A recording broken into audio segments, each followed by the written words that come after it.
Eto na nga mga chong, marami tayong basketball updates. Latest update patungkol sa pangalawang doping issue ni Justin Brownlee. Boss Al Francis Chua hindi masaya sa nangyari sa Barangay Ginebra. Ilang linggo na nga ang nakakalipas matapos mabigo ang Barangay Ginebra netong nakalipas na PBA Finals.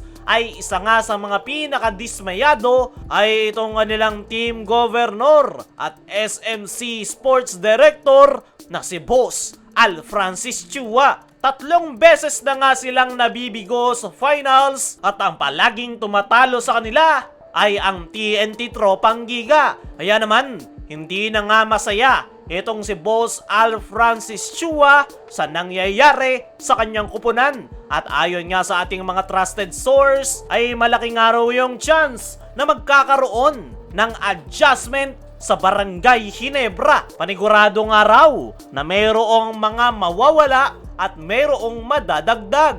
At yung pinakamatunog nga na mawawala sa Barangay Ginebra ay itong kanilang gwardya na si Maverick Ahanmisi. Nabanggit na nga ni Snow Badwa sa kanyang podcast na galit nga raw si Boss Al sa nagawang turnover ni Maverick noong finals kung saan abot kamay na sana nila ang kampyonato na wala pa dahil sa turnover ni Maverick. Sa katunayan, matagal na nga raw planong i-trade ng Ginebra si Maverick Ahanmisi. Kaya naman, ngayong nagre-request raw si Maverick ng trade, ay desidido na si Boss Al na i-trade ito para makakuha ng bagong player na mas mapapakinabangan ng kanilang kupunan. Sa ngayon ay si Maverick Ahanmisi yung pinakamainit na gagawing trade asset ng Barangay Ginebra para makakuha ng bagong player. Pero possible nga raw na mayroon pang idadagdag bukod kay Maverick dahil desidido daw talaga si Boss Al na makabawi ang Barangay Ginebra lalong-lalo na ngayong All Filipino Conference kung saan target nilang pigilan na makakuha ng Grand Slam ang TNT Tropang Giga. As of now nga mga chong ay hindi talaga masaya itong si Boss Al sa mga nangyari sa Barangay Ginebra. Handa nga ito na magsagawa ng isang blockbuster trade para solusyonan yung mga problemang kinaharap ng Barangay Ginebra netong mga nakalipas na conference, kaya sila kinakapos tuwing PBA Finals. Para sa akin mga chong ay isang big man yung kinakailangan ng Barangay Ginebra na makakapalitan ni Japet Aguilar. Dahil bukod kay Japet ay wala na ngang masasandalan na big man si Coach Tim Cone sa loob ng painted area. Kaya kapag hindi maganda yung nilalaro ni Japet ay doon na nga nagko-collapse ang kanilang kupunan. Sa ngayon ay ine-evaluate ni Boss Al Francis Chua ang 3 SMC, lalong-lalo na ang Barangay Ginebra.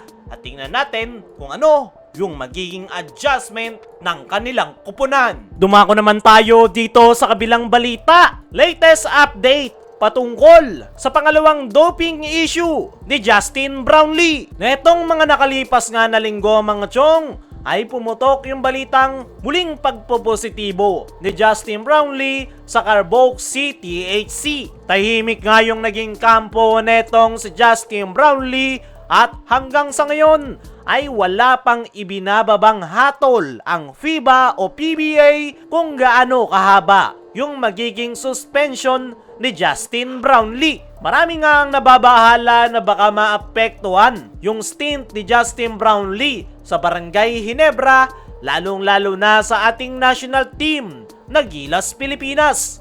Kaya naman, ano nga ba yung latest update patungkol sa issue na yan ni Justin Brownlee? Ayon nga sa ating mga trusted source ay ine-expect na by the next 2 weeks ay ilalabas na yung hatol kay Brownlee kung gaano kahaba yung kanyang suspension. Pinakamagaan na nga raw ang 3 buwan na pagkakasuspinde at kung matatandaan nyo, noong unang magpositibo si Brownlee ay 3 months yung suspension na ibinaba ng FIBA. At possible na ganyan lang daw ulit yung mangyayari. Yan ay kung mapapatunayan ni Justin Brownlee na hindi for recreational use yung dahilan kung bakit siya nagpositibo. Pero kung mabibigo si Brownlee na patunayan yan, ay possible na 6 to 9 months ang ipapataw sa kanya na suspension. Para sa akin mga chong, ay malaking problema yan sa Barangay Ginebra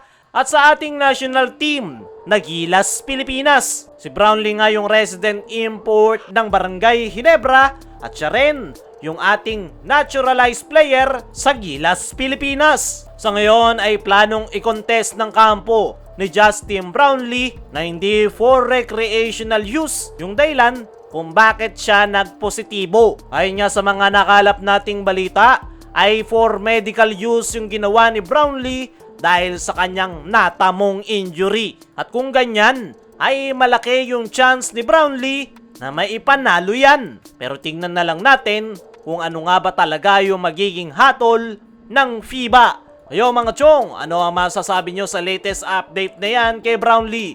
Ano rin yung masasabi nyo na hindi masaya si Boss Al Francis Chua sa performance ng Ginebra? I-comment mo lang dyan sa ibaba.